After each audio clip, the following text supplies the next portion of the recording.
Hoje a gente mostrou uma reportagem do menino Arthur, que precisa de um medicamento e o medicamento custa aí de 10 a 12 milhões de reais. Ele sofre de AME, que é atrofia muscular espinhal. E aí, se você não tem uma estrutura governamental para bancar isso, a vida dessa criança fica nas mãos dos pais, que precisam em 4 meses, porque ele tem um período para receber essa medicação. Se ele não receber essa medicação nos próximos 4 meses, o medicamento não faz efeito. Como é que a família consegue 12 milhões? Eu fico pensando, vou colocar aqui o endereço dele, do Instagram, do Arthur, que a família dele consiga, que a família dele realmente vença essa barreira, consiga levantar. Eles fizeram ali uma vaquinha, tudo.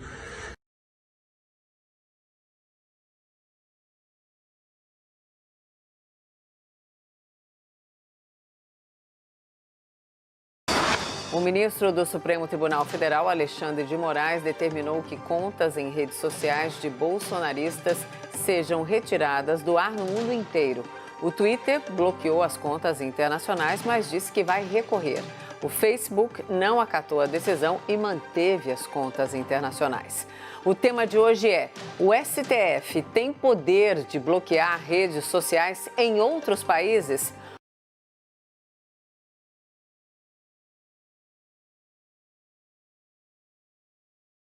Os nossos debatedores são Bruno Salles, advogado, mestre em Direito Penal. Boa noite, Bruno. Boa noite, Mona Lisa. E Caio Coppola, bacharel em Direito e comentarista político. Bem-vindo de volta, Caio. Boa noite, Mona Lisa. É um prazer estar de volta. Boa noite, doutor Bruno. Boa noite, ao espectador da CNN. Boa noite, Caio. Começamos com você, Caio. Suas primeiras considerações, por favor. Bom, o prestigiado dicionário Michaelis, ele define a palavra censura como exame de material de caráter informativo a fim de filtrar e proibir o que é inconveniente do ponto de vista ideológico ou moral. Então, em linhas gerais, censurar é impedir a livre circulação de uma informação, restringindo a sua exibição, a sua publicação e a sua divulgação. A Constituição Federal é cristalina quando trata de direitos e garantias fundamentais. É livre a manifestação do pensamento, sendo vedado o anonimato. Isso se encontra no artigo 5º, inciso 4º. Um parênteses aqui. Eu sou contra o uso de contas anônimas, ou seja, de perfis automatizados ou desvinculados de pessoas físicas ou jurídicas por eles responsáveis. Só que esse não é o caso em tela. As contas suspensas por ordem do ministro Alexandre de Moraes pertencem a pessoas públicas que reconhecem a autoria do conteúdo postado. Mas voltando à Constituição, que deveria ter no Supremo Tribunal Federal seu guardião e não seu torturador. Aquele mesmo artigo 5º que eu citei possui outros incisos que reforçam o compromisso do Estado brasileiro com a liberdade de expressão. Então, aspas aqui para a nossa lei maior. Ninguém será privado de direitos por motivo de convicção filosófica ou política. É livre o exercício de qualquer trabalho, ofício ou profissão, inclusive aqueles relacionados ao jornalismo de opinião. É assegurado a todos o acesso à informação e resguardado o sigilo da fonte. E, finalmente, aí, de forma muito explícita e inequívoca, versa o inciso 9, artigo 5º da Carta de 88. É livre a expressão da atividade intelectual e de comunicação, independentemente de censura. Então, o já citado dicionário Michaelis inclui, no seu estudo léxico, a expressão jurídica censura prévia. E ele a define da seguinte forma: exame antecipado de caráter proibitivo que o Estado faz em obras a fim de proibir suas publicações. E, nesse mesmo sentido, vai a conceituação do Instituto Matos Filho, divulgada em parceria com o site Politize. De forma sintética, a censura é um controle prévio que se faz sobre materiais que serão publicados. Eu sei que essa minha argumentação é um pouco exaustiva para o espectador, mas a insistência serve a 2 propósitos. Primeiro, demonstrar que não cabe interpretação quanto à definição do que é censura. Segundo, provar que a Constituição é amiga íntima da liberdade de expressão e inimiga visceral da censura. E perdoem aqui a digressão, mas vamos fazer um exercício de memória coletiva. O que vem à sua cabeça quando nós falamos em censura no Brasil? Vamos lá, o que vem à cabeça quando se fala em censura no Brasil? Provavelmente você pensou no regime militar e na censura arbitrária a compositores da música popular brasileira. Tanto que as obras dos anos 60, dos anos 70, elas vinham carregadas de linguagem figurada, inclusive com críticas à própria censura promovida pelo Estado. Então, para ficar em um exemplo muito óbvio, o Gil e o Chico escreveram o seguinte: pai, afasta de mim esse cálice. O cálice aqui não é o copo, não é a taça de vinho, mas a ordem para se calar, para calar a boca, para não divergir, para não criticar. É de episódios como esse que nós lembramos, né, enquanto nação, quando o assunto é censura. Episódios que a gente lamenta, que a gente gostaria que não se repetissem. O problema é que a situação de agora chega a ser mais grave e é fruto de um autoritarismo judicial sem precedentes. Reparem só, a música, Cálice, é uma obra artística com viés político, portanto, a sua mensagem é mais lírica, mais indireta. Além disso, ela precisou ser produzida e examinada para então ser censurada e, posteriormente, liberada. Já as recentes decisões do ministro Alexandre de Moraes, elas atacam manifestações livres de natureza política antes mesmo delas serem produzidas. Então, isso é levar a censura ao estado da arte.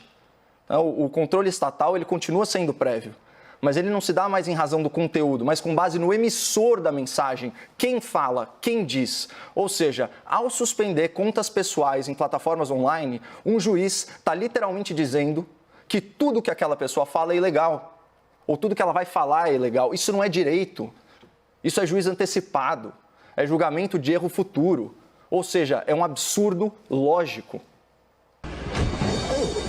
O STF está censurando pessoas antes mesmo de saber o que elas têm para falar. Essa é a real. Quando o correto seria aguardar suas manifestações e aplicar os devidos remédios legais, seguindo o devido processo legal. Isso se eles comprovadamente abusarem da sua liberdade de expressão, cometendo algum crime. E vamos trazer um pouquinho para a realidade, pé no chão. O que vocês acham que significa para um influenciador ou um jornalista independente ter a sua conta suspensa nas redes sociais? É a mesma coisa que impedir um escritor de acessar papel e tinta. É cortar o sinal de um repórter. É tirar o microfone do cantor. É abafar a voz do manifestante nas ruas. Aí eu aqui de regresso, no grande debate, me deparo aí com essa questão. O STF tem poder de bloquear redes sociais em outros países? O debate é muito anterior a isso. Porque a decisão do ministro Alexandre de Moraes, ela já é ilegal, arbitrária, autoritária, delirante, megalomaníaca e inconstitucional no plano nacional. Levar isso para fora do Brasil é só ridículo. Assim, eu faço um apelo aos demais ministros do Supremo e também, claro, ao Procurador-Geral da República. Senhores, afastem de nós esse cálice. Não repitam os erros do passado e não passem mais essa vergonha histórica atacando os direitos que vocês juraram defender. Cara, é um mito, é um mito! Bruno, suas primeiras considerações, então, por favor. Obrigado, Mona Lisa. Caio, boa noite. Muito bom ter você de volta aqui e voltou inspiradíssimo.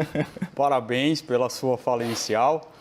Faz tempo. Faz tempo, né? É, ué. E hoje, infelizmente, para quem gosta de ver o circo pegar fogo, a gente vai concordar, pelo menos em grande parte. Eu não acredito no que eu ouvi. Não acredito no que eu ouvi, não pode ser verdade isso que eu escutei agora. Minhas amigas, meus amigos telespectadores, boa noite. No âmbito do inquérito 4871 do Supremo Tribunal Federal, depois o Caio fala o apelido dele, o excelentíssimo ministro Alexandre de Moraes, em 26 de maio de 2020, determinou o bloqueio de contas em redes sociais, tais como Facebook, Twitter e Instagram, dos investigados, blogueiros, parlamentares, empresários. Exige o respeito à soberania dos estados, não sendo possível a atribuição de efeitos de decisões judiciais em outros países, senão por esses mecanismos de cooperação mútua que eu falei. Ainda assim, o conteúdo dessa decisão é de suma importância e os resultados que são buscados por essa decisão podem ser encontrados por outros meios que não ferem os princípios da jurisdição internacional, como eu procurarei demonstrar hoje ao decorrer do presente debate.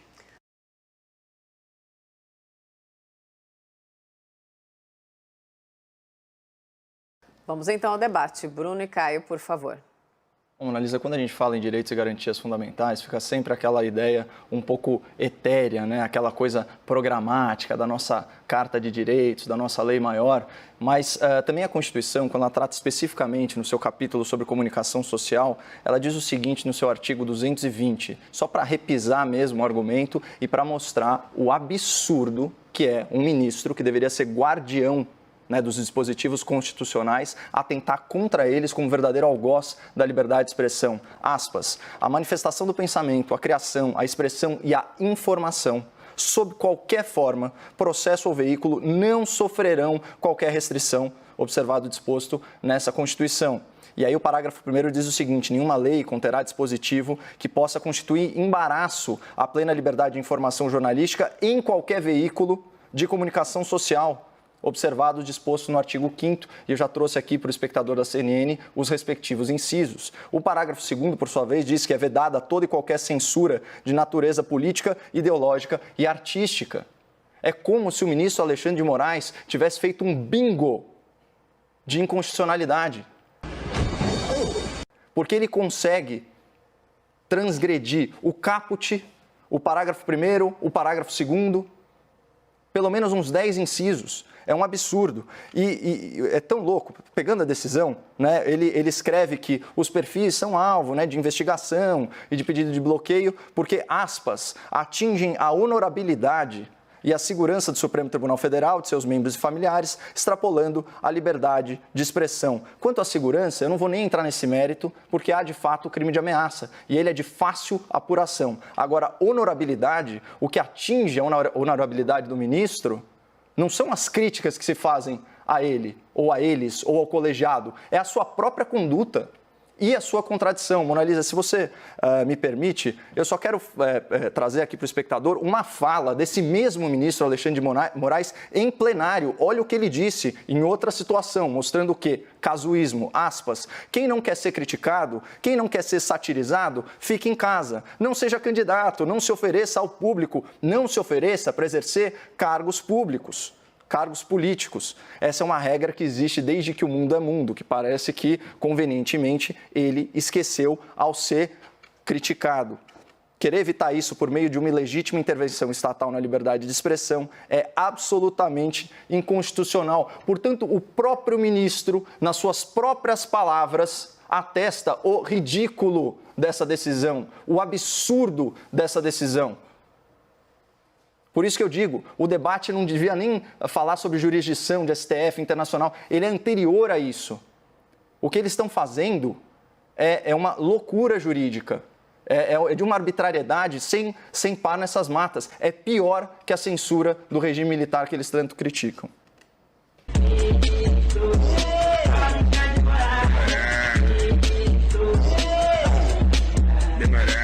É pior que a censura do regime militar que eles tanto criticam. Eu acho que tem uma grande diferença entre criticar, entre fazer críticas e expor descontentamento com o Supremo Tribunal Federal e ameaçar o Supremo Tribunal Federal. Com certeza. E pedir o fechamento do Supremo Tribunal Federal. Faz tempo. Faz tempo, né? Ué. Ameaçar os ministros, insultar os ministros, dar apelidos que são bastante injuriosos e difamantes e caluniantes aos ministros. Não, nada a ver, irmão. Há uma diferença enorme em relação a isso. Insultar familiares dos ministros, isso não é crítica. Crítica ao Supremo Tribunal Federal, eu sempre fiz a vida inteira como advogado, nas petições, fiz a vida inteira. Então, se eu falo, olha, eu estou indo na CNN hoje e eu vou cometer um crime ao vivo pela liberdade de expressão, né? Não é um crime material, isso a gente poderia sim evitar. Eu preciso primeiro injuriar alguém para que depois me sancionem, não impeçam que eu vá ao ar para manifestar a minha expressão. E você pode impedir que novos crimes sejam cometidos. Isso também é possível. Mas eu vou desenvolver um pouquinho melhor esse argumento na minha próxima fala, porque ele vai demandar um pouquinho mais de explicação. Bom, de toda a sua explanação, né, na sua fala inicial, doutor, um trecho que eu gostei muito, que eu achei ótimo, né, até porque eu sou leigo, né, nas normas do direito internacional, especialmente quando ele é relacionado a direito penal. Isso é uma área bem específica, né, da ciência que nós estudamos na faculdade e na qual você milita aí ao longo de tanto tempo. Mas eu achei ótimo que o STF ele dependa da realização de uma provocação, né, às autoridades estrangeiras para fazer valer o seu arbítrio, o seu indevido arbítrio, porque assim o bloqueio dessas contas ele deixa de ser só uma vergonha nacional e ele passa a ser uma vergonha internacional. Né, compartilhada aí por todo o colegiado. E quem sabe o colegiado e o decano da corte, né, o seu Celso de Mello, que é tão vocal ao fazer insinuações e comparações entre o regime nazista e o regime democraticamente eleito aqui no Brasil, quem sabe ele não se manifesta no sentido, sim, né, de proteger a liberdade de expressão. Eu concordo contigo, eu acho que as ameaças devem ser devidamente apuradas, os crimes contra a honra, injúria, calúnia, difamação devem ser apurados também no rigor da lei. Agora, jamais fazendo a censura das contas. Isso é o equivalente, pessoal, a você suspender o sinal de uma emissora porque você não gosta da opinião de um comentarista. Imagina se o ministro do Supremo Tribunal Federal tivesse arbítrio aqui sobre o grande debate. Quanto tempo ia durar essa transmissão? Não é verdade? E, para vocês verem o absurdo que é isso, vamos pegar todos os supostos crimes, né, os tipos penais investigados nesse inquérito ilegal das fake news. Você vai ter as ameaças, você vai ter os crimes contra a honra, coisas que atingem a honorabilidade, a segurança dos ministros, seus familiares e tal. Qual a pena desses crimes? São penas diminutas. A gente está falando, às vezes, de 6 meses, 2 anos. Então, você pega a conta dessa pessoa, né, você proíbe ela, ao passo que grandes corruptos, ex-presidentes corruptos, presos, condenados a 17 anos de cadeia, não só tinham contas ativas em rede social, como ainda, milagrosamente, de dentro da cadeia, conseguiam postar. Esse é o Brasil. 2 pesos, 2 medidas. Esse é o arbítrio. É isso que a gente tem que combater. Então, não adianta ser o que o nosso colega chamava de garantista de ocasião, legalista de ocasião, progressista de ocasião. Defendam a liberdade de expressão. Ora, se um ex-presidente corrupto, condenado, tinha uma conta ativa no Twitter e podia usar ela a seu bel prazer da cadeia, imagina cidadãos que muitas vezes sequer estão sendo processados, estão sendo investigados. É uma vergonha.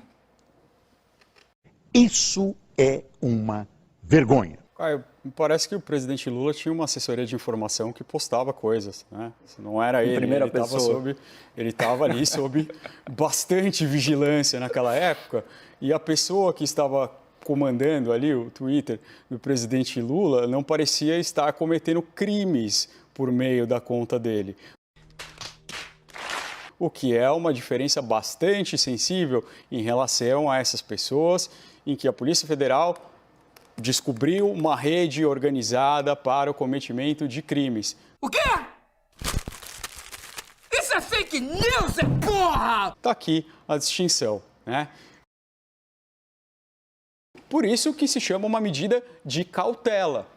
Como não foi feito dessa forma, como se impôs a obrigação para o terceiro, gerou todo esse problema de direito internacional que simplesmente não precisava. Se há prova do crime, é só desfazer o crime. Fala, apaguem os posts. Você tem uma ordem de apagar os posts e de não fazer isso de novo. Se fizer, você pode ter uma medida cautelar ainda mais grave, inclusive a prisão.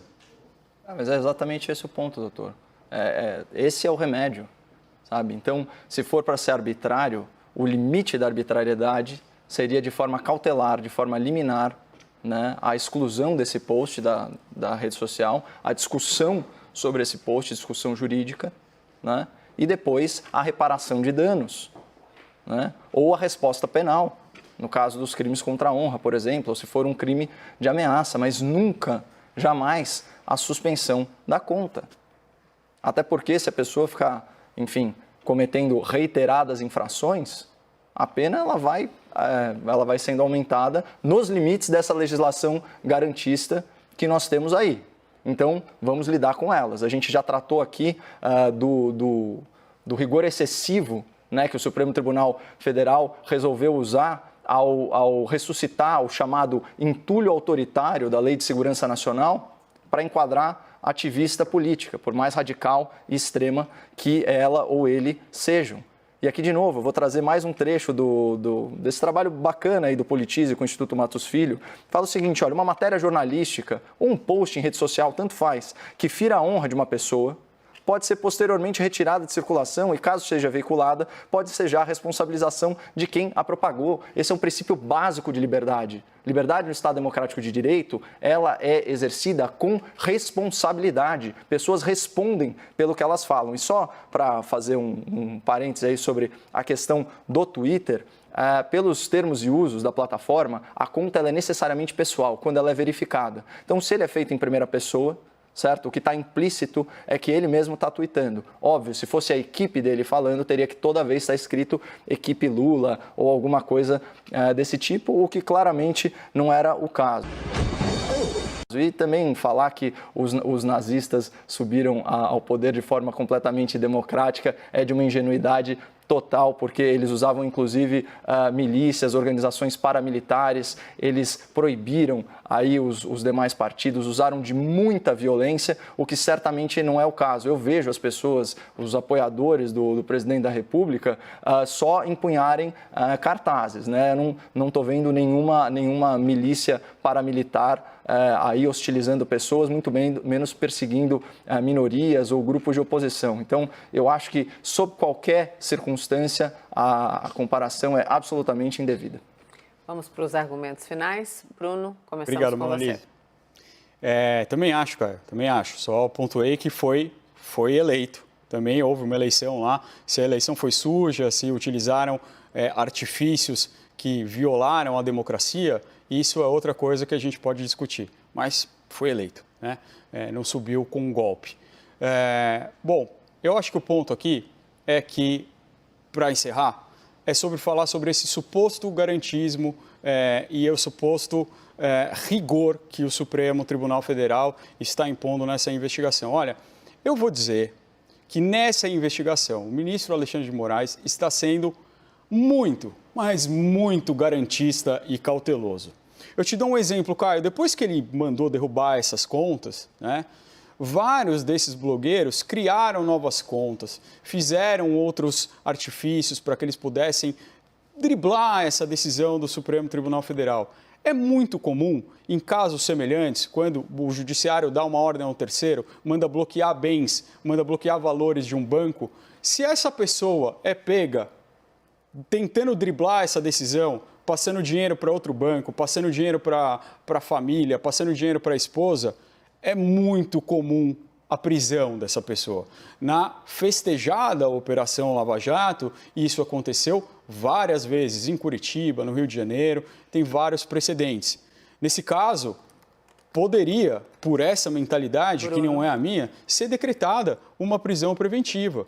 Inclusive, há um fato que aconteceu de ontem para hoje, que é um dos acusados ter dito que deixou o Brasil. Isso também é um caso de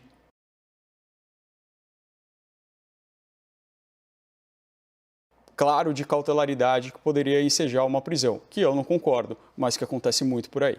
Debatedores, nosso tempo está estourado. Caio, 30 segundos apenas para os argumentos finais, por favor. Isso é uma vergonha. Não, só, enfim, repisar aí o meu compromisso com a liberdade de expressão, e isso vale para qualquer espectro político, né? Aquela frase equivocadamente atribuída a Voltaire, ela vale muito, né? Eu posso não concordar com o que você fala, mas defenderei até a morte o seu direito de dizê-lo. Isso é o mínimo.